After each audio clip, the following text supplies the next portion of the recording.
Amigos del Perú y del mundo, muy buenos días, muy buenas noches. Encantado de estar con ustedes. Esto es Rey con Barba y vamos a pasar revista a las noticias internacionales y nacionales más importantes. Pero tenemos que comenzar con Mario Vargas Llosa. Rafael, por favor. Sí. Bueno, efectivamente, ya es noticia en el mundo que ha fallecido hoy día Mario Vargas Llosa. En primerísimo lugar, por supuesto, nuestras condolencias a su familia. Yo he sido muy cercano en determinado momento a Mario Vargas Llosa y tengo muy buenos y gratos recuerdos de esa época que pasamos en campaña, antes y después de la campaña. Contribuyó, me parece a mí que es justo decir que Mario Vargas Llosa, ¿qué pasa? Se ha caído el micro y no, ya estoy en off. Ya, disculpen amigos, me están colocando el micro que se ha caído. Bueno, ¿está bien? ¿Se oye bien? ¿Ah? ¿Se oye bien? Contesten. Comenzaría otra vez. Sí. No, decía que Mario Vargas Llosa contribuyó a establecer la agenda económica del Perú. Así es. Felizmente, Fujimori se dio cuenta de eso y actuó en el terreno económico como actuó, porque eso es lo que cambió la situación política, económica del Perú. Y también tengo algunos lamentables, ingratos recuerdos, porque creo que Mario, sin proponérselo, por supuesto, al contrario, creyendo que le hacía un bien al Perú, con algunas actitudes y algunos comentarios, le hizo también en determinados momentos un poco de daño al país, ¿no? Fue garante de Toledo, fue garante de Humala, se acercó a Alan García en su segundo gobierno y finalmente, ¿no?, también a Keiko Fujimori, ¿no? Nuestras condolencias y paz en la tumba, ¿no? Sí. Paz. Ahora te digo lo que yo he puesto en mi cuenta de Twitter hace un par de horas. Ya es oficial, Mario Vargas Llosa ha muerto y su destino no es otro que el de elevarse al firmamento de los inmortales, donde vivirá por siempre a través de sus obras. Y digo que vivirá por siempre, Rafael, a través de sus obras, porque los grandes espíritus, los grandes novelistas, en realidad no mueren. Uno puede conversar, por ejemplo, con el Mario Vargas Llosa juvenil de La ciudad y los perros, leyendo su libro. Uno puede leer conversaciones en la catedral y conoces al Mario Vargas Llosa conspirador, al Mario Vargas Llosa que mezcla la historia con la ficción, ¿no?, en la fiesta del chivo, ¿no? Y así, pues, la guerra del fin del mundo, los cachorros y tantas obras más, ¿no? Ahí puedes conversar con él, dialogar, discutir e incluso palpar su alma, porque ahí está. Ahí está la vida de un escritor, ¿no? Lo mismo pasa con Sócrates, con Platón, con Aristóteles y con todas las obras de los grandes pensadores, ¿no? Ahí están, ahí están. Recordaré dos cosas.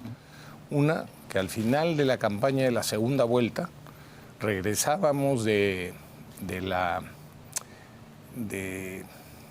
carretera central, de una serie de visitas que habíamos hecho a la carretera central, donde en la primera vuelta nos habían tirado piedras, en la segunda vuelta nos recibieron con aprecio, con cariño. Y Mario me pidió que me quedara a comer. Y comimos en casa de Mario Vargas Llosa, Lucho Llosa, Rosana Valdivieso, Patricia, la esposa, y Mario. Y recuerdo que Patricia dijo, no hablemos de política. Perfecto. Y me pregunta, ¿qué libros de Mario Vargas Llosa has leído tú, Rafael?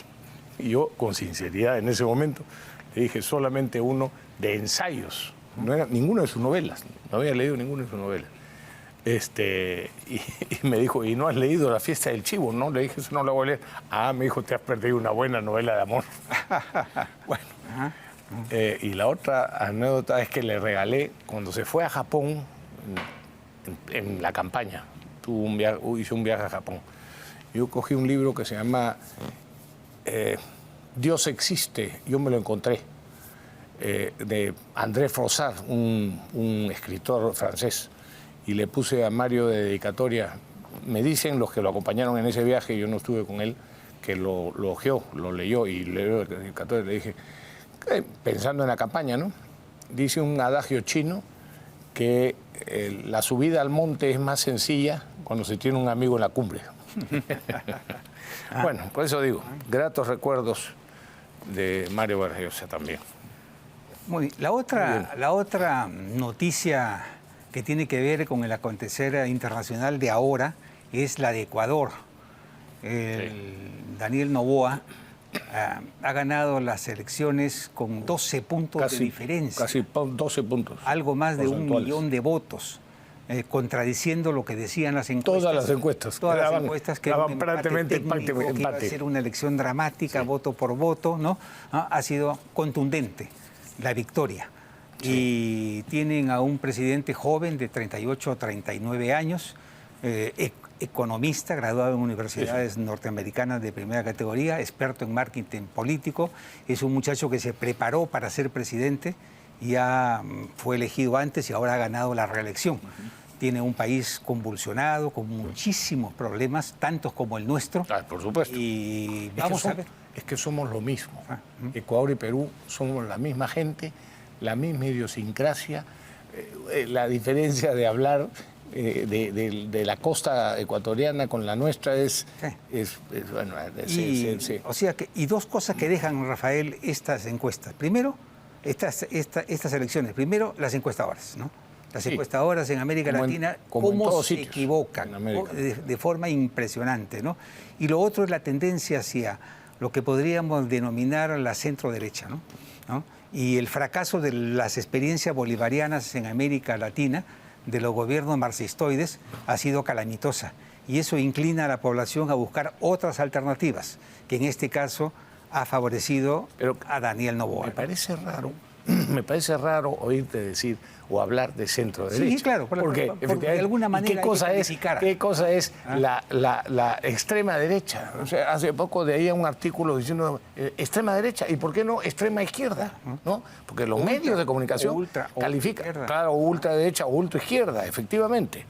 Muy fácil es, pero bueno, me he extrañado, pero en efecto. Pero Ecuador, ya que hablamos de Ecuador, bueno, en primer lugar se han salvado, porque hubiera sido tremendo que ganara la candidata de... ¿Fue una elección a favor de Correa o en contra de Correa? Así es. Eso es lo que ha sido el anti-Correa.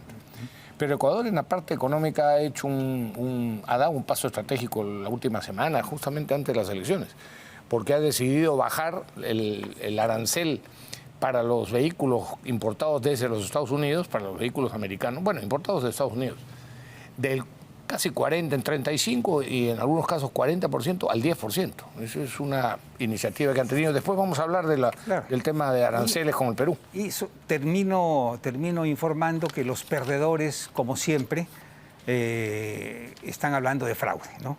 Que les han hecho fraude, que les han robado los votos, que es imposible, que el pueblo no puede ser tan bruto, como han votado por una alternativa, ¿no? Nazifascista, eso lo dice desde Bélgica Correa, ¿no? En fin, a llorar a la playa, ¿no? Eso pasa, ¿no? En todos sitios somos iguales, ¿no? Qué bárbaro, ¿no? En todos sitios es lo mismo. En fin. Oye, muy rápidamente, cosas de índole político, pero también personales. Edwin Oviedo, declarado nuevamente, o sea, se confirmó en la Corte Superior la inocencia, la sentencia de inocente. A ese hombre lo metieron preso. Claro. Lo amenazaron, lo quisieron chantajear. Le incautaron sus bienes. Le incautaron todos sus bienes, es decir, lo destrozaron, lo destrozó la prensa. Por 10 años. Por 10 años. Sí, por 10 años. Me alegro, porque es uno de los que nos hizo, por ejemplo, en el tema del fútbol, mucho bien, Edwin Oviedo. Pero quería resaltar esto porque se merece una reivindicación este pobre hombre. La Sala Superior de la Libertad, por unanimidad, determinó que la denuncia presentada por el fiscal Carrasco Millones no demostraba responsabilidad por ningún lado, ¿no? Si este hombre es inocente, como dice la justicia, hay que decir muy claramente, Rafael, que le han robado 10 años de su vida. Y debería haber alguna compensación y alguna reparación y algún castigo, ¿no? Porque no se puede jugar así con la vida de los seres humanos, ¿no? Así es. Luego, el otro tema que ha causado escozor es el archivamiento por parte de la Subcomisión de Acusaciones Constitucionales del caso Rolex. Federico Salazar, por ejemplo, dice: Dina Boluarte puede adquirir relojes Rolex, lo puede hacer a través del medio que quiera, no tiene obligación de explicarle a nadie cómo obtiene estos lujosos artículos. Esta es la conclusión a la que ha llegado la Subcomisión de Acusaciones Constitucionales. No es cierto. La subcomisión no dice que sea culpable o inocente. Lo que la subcomisión dice es que no se puede acusar al presidente de la República en funciones por un delito común, sino por lo establecido en el artículo 117 de la Constitución. Lo que la Fiscalía debió de hacer es concluir su investigación y guardarla. Y reservarla. Por supuesto. Y aquí a un año activarla nuevamente, ¿no? Así es. Y lo que el Congreso, es todo, ¿no? en todo caso, podría haber hecho, habría, es decir, evaluar si digamos, esos hechos compensaban, ¿no?, para declarar la vacancia presidencial por incapacidad moral. Es decir, la Constitución señala claramente los 4 temas por los cuales un presidente en ejercicio puede ser acusado, o en otro artículo establece que el Congreso, con una mayoría absoluta y en determinados, con acuerdo de esa mayoría absoluta, se puede declarar la vacancia. Son 2 cosas distintas. Pero entonces, en ese caso, que era un delito común, podría haber sido declarado si el Congreso creía y si reunía los votos, cosa que llevarlo para el tema de la incapacidad moral, ¿no?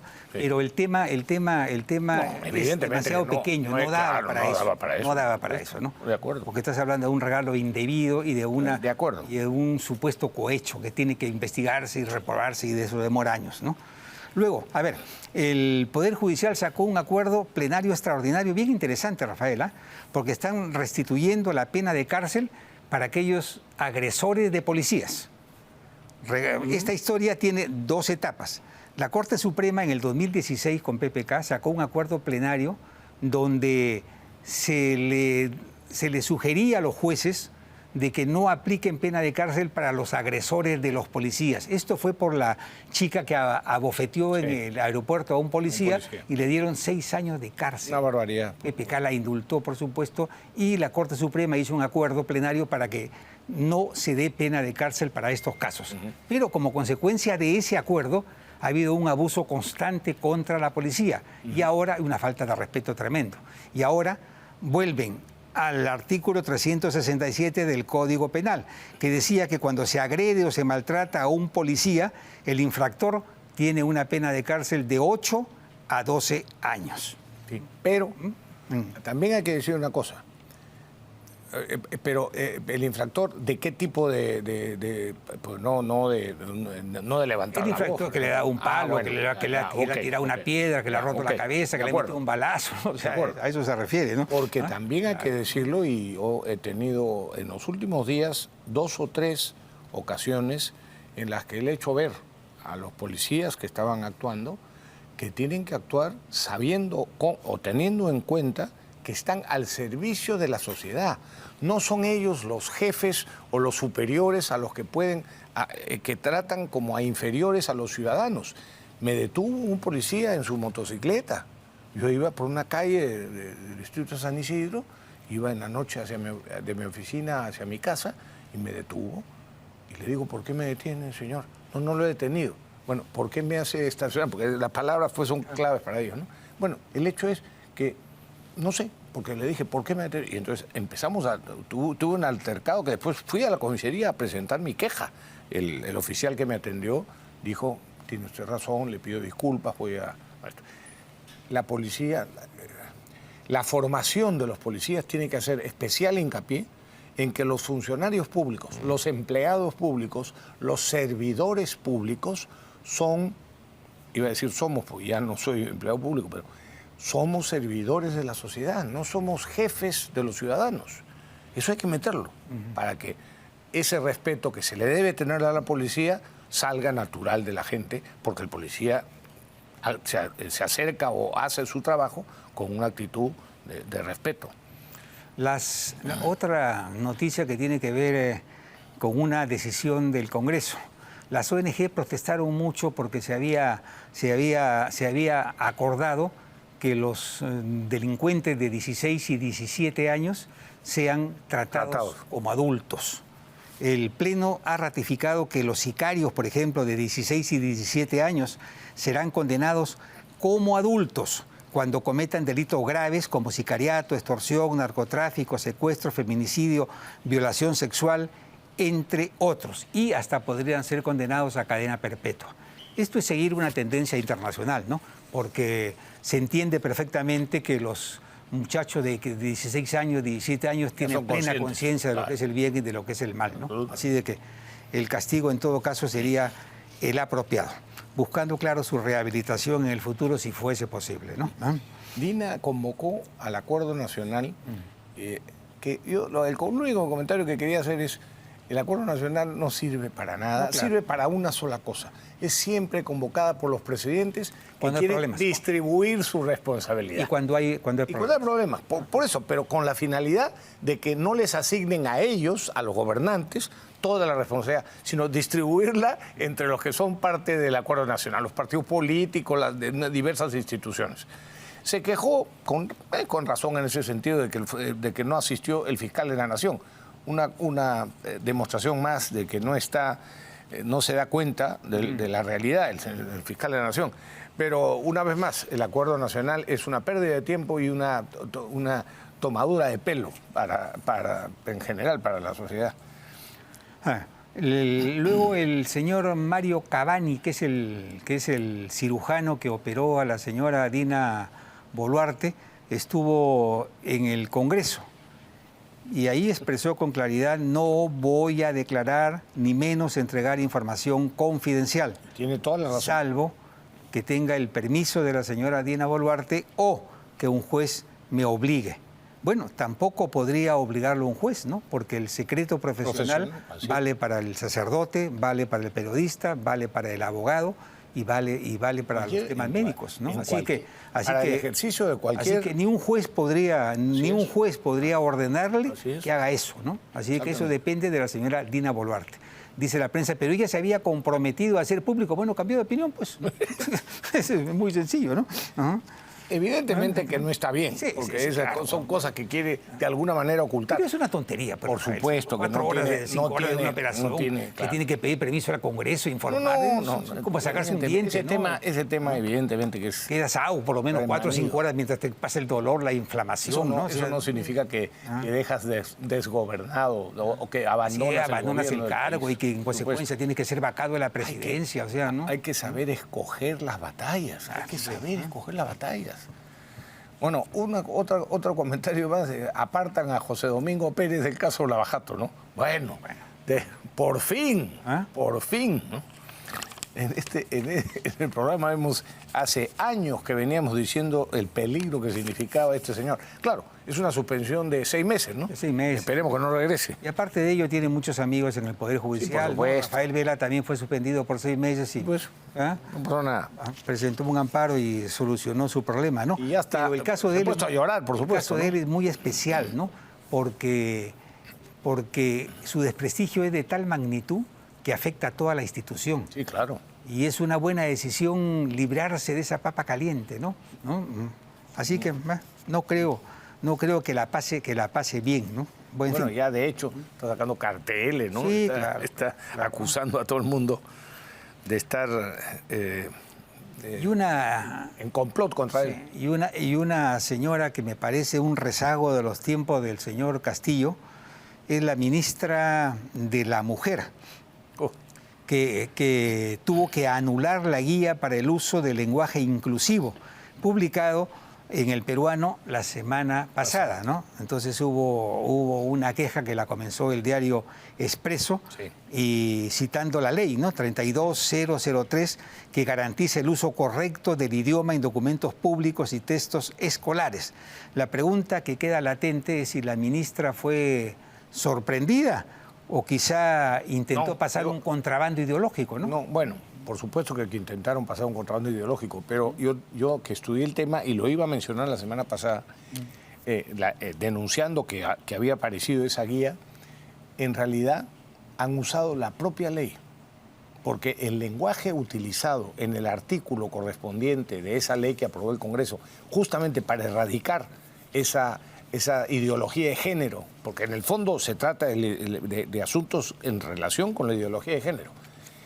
En realidad, el fraseo, la forma en que está puesto, en realidad no se oponía a esa guía práctica que habían puesto. Decía,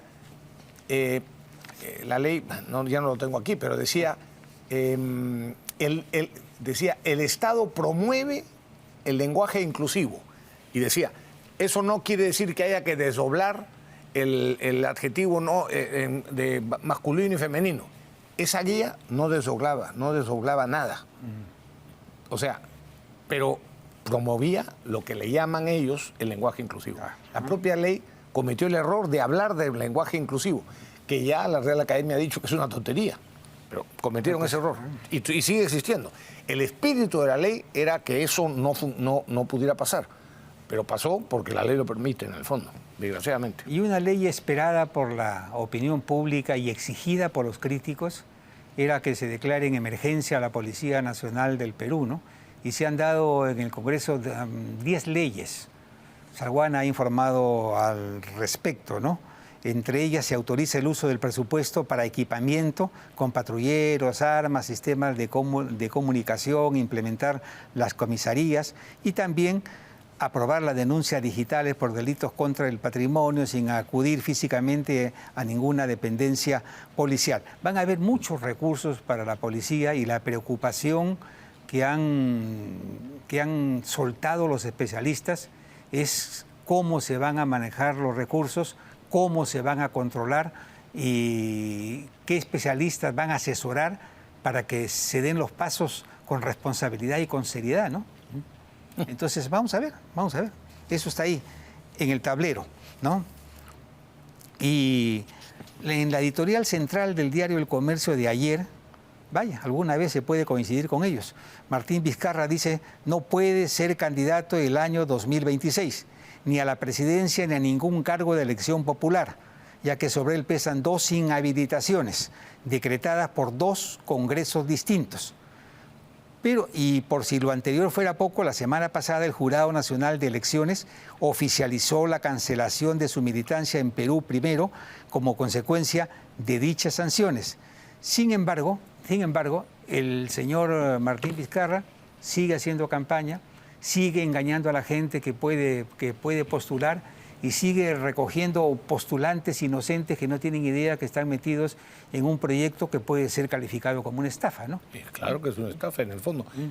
Yo no sé si podría Indecopi pronunciarse, porque en realidad es una publicidad engañosa, ¿no? Claramente engañosa, porque no puede ser candidato. Bueno, vamos a tener hoy día con nosotros al presidente del Jurado Nacional de Elecciones. Es un tema, es una pregunta que le podríamos hacer. Sí. Bueno, Cerrón, efectivamente, que este señor Américo Gonza, que es congresista del partido de Cerrón, sí, del Partido Comunista y prófugo Vladimir Cerrón. Es un muchacho listo, ¿eh? Sí, bueno. Listo, se ha preparado, se ha esforzado y expone más o menos bien. Recordemos que él fue mozo en Palacio de Gobierno y tiene méritos, pues, tiene sus méritos. Se ha esforzado el hombre, ¿no?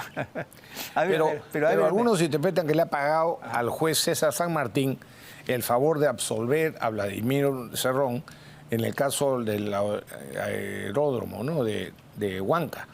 El aeródromo de Huanca, presentando un proyecto, ha presentado un proyecto para extender la edad de cese de los jueces hasta los 75 años. ¿Qué pasa? Que el señor César San Martín, juez supremo, caviar él, y de conflictiva recordación por varios temas, ya tiene que irse ahora, porque sí, cumple 70 años en diciembre. Ya lo venimos advirtiendo, tú lo has comentado varias veces aquí en el programa. Claro. Lo hemos comentado desde el principio, hace ya 2 meses atrás. Así es. Que habían movilizado así es. a sus agentes, digamos, a sus coordinadores, para coordinar con los voceros de las bancadas políticas y comprometerlos. Elevar de los 70 años, pasar a los 75 años. Como máximo. Como edad a la que se tienen que jubilar. Entonces, ese es el problema de de la gente que no tiene, que no sabe cuándo irse y no quiere ni siquiera respetar las leyes.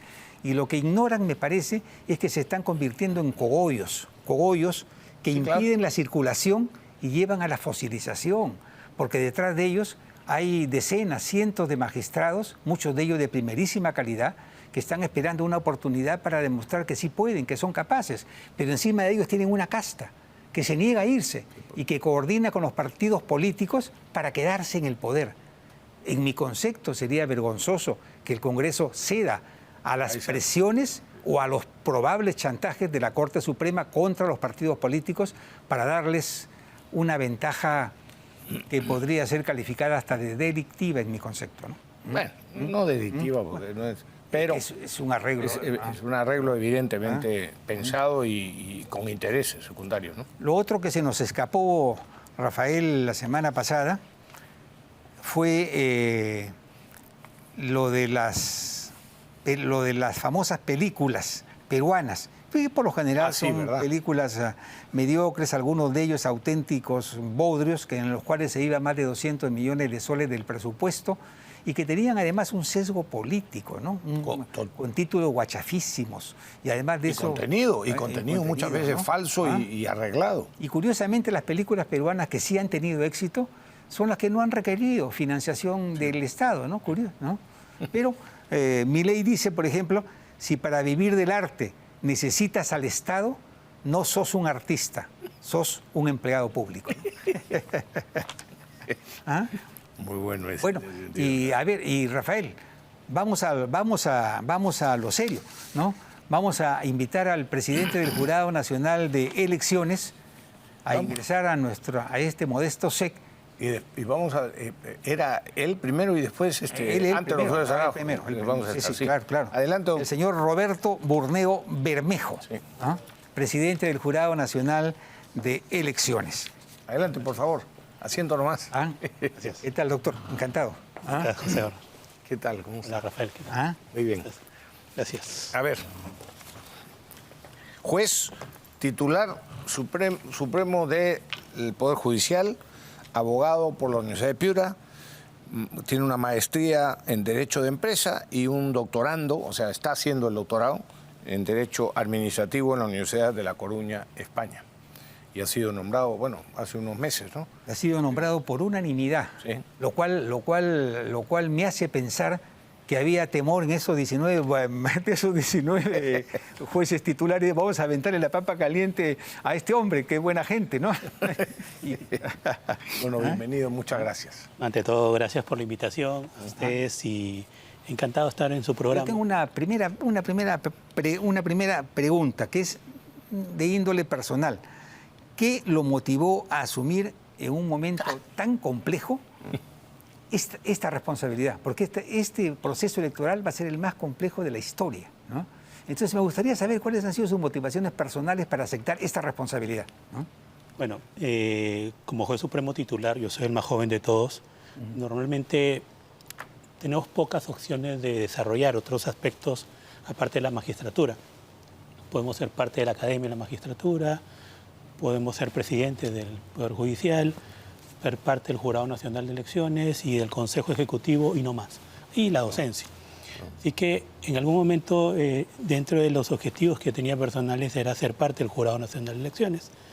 Pero cuando me pregunté a mi esposa, además, en qué momento de la historia de mi vida quisiera estar en un proceso electoral, el cambio de la modalidad del Congreso, un Congreso unicameral a bicameral, la coyuntura del país, la edad de mis hijos, que era importante porque ahorita el mayor tiene 3 años, el menor tiene 1 año, así que poco o nada van a enterarse de lo que podrían decir en el calor de los procesos electorales. Así que personalmente me dije, si en algún momento de la historia quisiera estar en proceso, quisiera estar en el Jurado Nacional de Elecciones, este sería el momento. Así que conversé con todos mis colegas, apoyaron mi intención. De hecho, que el momento era bien complicado, es bien complicado. no solo por la coyuntura. Yo creo que han sentido que felizmente que hay otro que agarró la papa caliente. No tanto así, sino que cualquiera de nosotros podría hacerlo, y la verdad le agradezco a todos mis colegas, porque esto es un acuerdo de sala plena, que me hayan dado esa confianza, porque de hecho que es una gran es una oportunidad, claro. Ahora, una oportunidad. Entrando a temas, ayer venció, esta noche, es decir, a las 00 horas de hoy venció el plazo para inscribir a los partidos políticos en general. ¿Cuántos finalmente están habilitados para postular candidatos en el 2026? 43 partidos políticos han logrado inscribirse hasta el día 12 de abril. Hay poco más de casi 30 partidos, organizaciones políticas que están en proceso de inscripción. Algunas ya estaban inclusive por inscribirse, estaban en un proceso de tachas, terminando el camino, pero pueden inscribirse. Pueden inscribirse. Pero no pueden participar en el 2026. Pueden participar en las elecciones generales de 2026. Claro. Podrían hacerlo en las siguientes que se vienen. Creo que hay 30 partidos en cola, más o menos. ¿No? Casi 30 partidos, entre organizaciones políticas, o sea, partidos y movimientos regionales. Hay 98 movimientos regionales, aparte de los 43 ya inscritos. Y hay alrededor de 100 separaciones de nombres. Quiere decir que tienen entre 1 o 2 años, dependiendo del momento en que lo solicitaron, para poder completar los requisitos y presentarse a... ¿Y cuáles son las fechas límites próximas? Para inscribir alianzas, para inscribir fórmulas presidenciales y para inscribir candidatos, más o menos. No sé si las acuerdas. La solicitud para presentar alianzas o solicitar las alianzas está hasta el 1 de agosto del presente año, y el jurado puede inscribirlas, o ellos pueden lograr inscribirse hasta el 1 de septiembre. Es más o menos un mes entre la solicitud, fecha máxima para solicitarlo, y la inscripción. O sea que los partidos pueden hacerlo desde ahorita. No, claro, las fechas límites serían esas, pero o sea que los partidos políticos técnicamente tienen 4 meses para intentar hacer sus alianzas. Lo han podido hacer desde antes. Claro, pero les quedan 4 meses. Les quedan 4 meses. Sí, claro. Es importante dar el mensaje que la constitución de las alianzas permitiría simplificar el proceso, pero es un proceso también interno de cada organización política, porque ellos tienen que observar sus estatutos.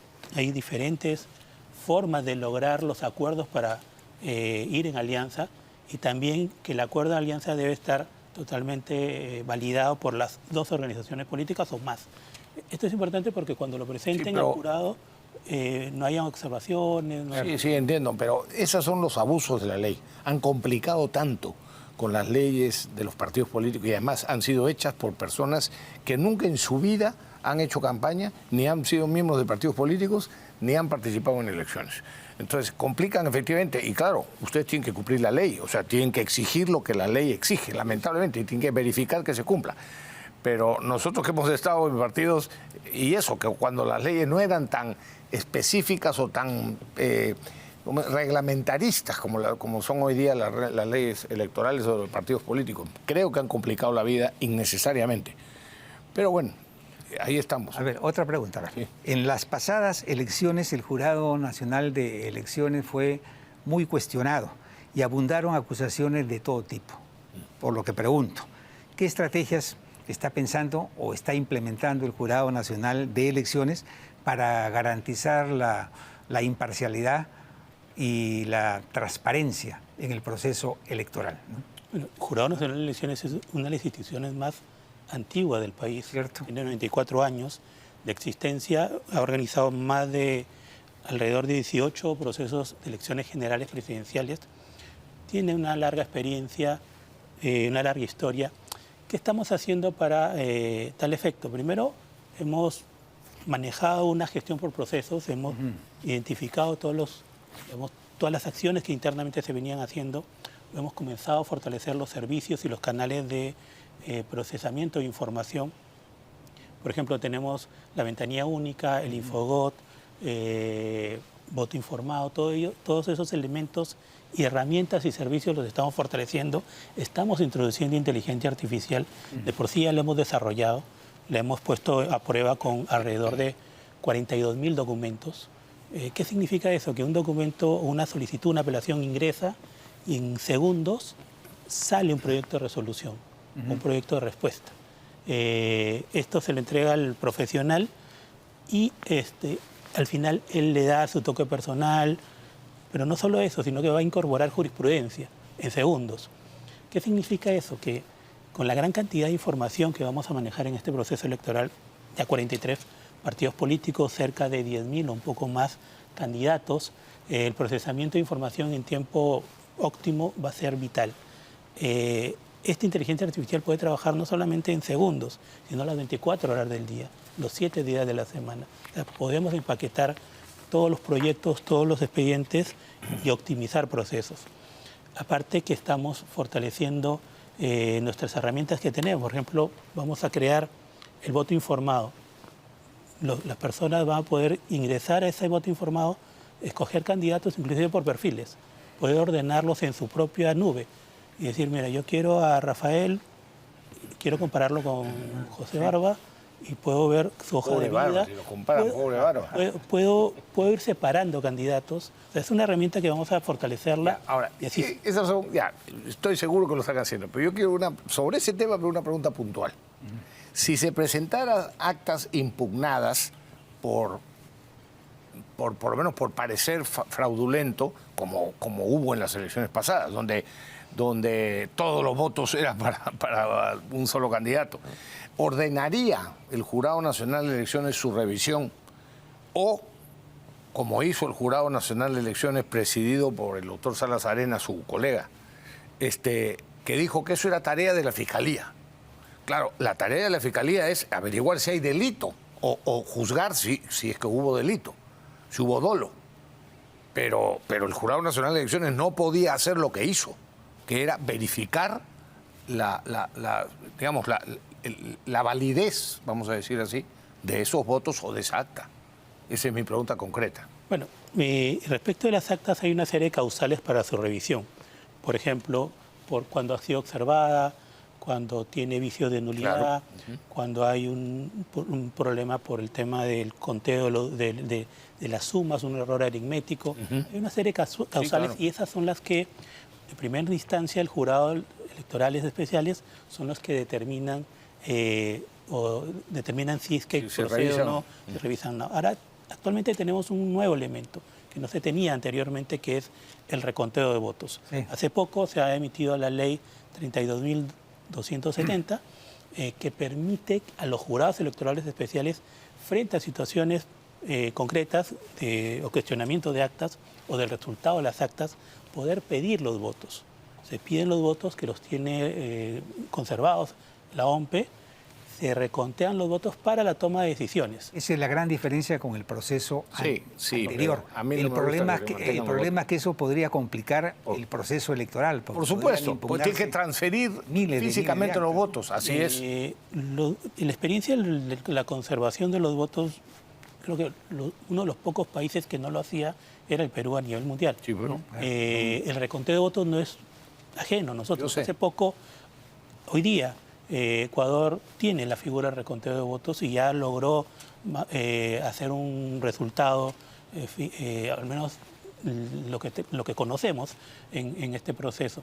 La experiencia del reconteo de votos no es ajena al derecho comparado, la vamos a implementar. Estamos optimizando procesos para que el reconteo de votos no signifique un retroceso o digamos, que el resultado se prolongue innecesariamente. Esto es un tema de manejo de procesos y de optimización del trabajo.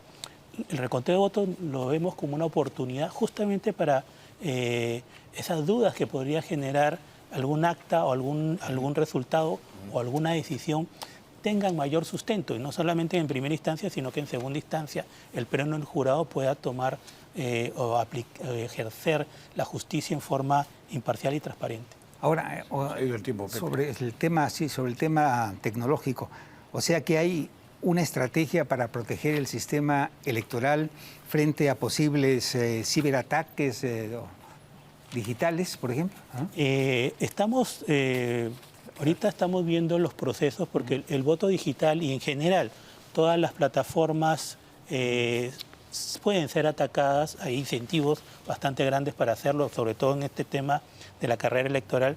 Estamos viendo las mejores tecnologías y prácticas para poder implementarlas y salvaguardar la integridad no solamente de los resultados del voto, sino de que se exprese, que las elecciones fueran en forma adecuada. Perdón, los que nos tenemos que ir, pero... No, todavía no, Pepe, no sé, nos están pidiendo corte ya. Sí, pues yo le estoy diciendo que esperen. Bueno, pero, ok, pero muy puntual.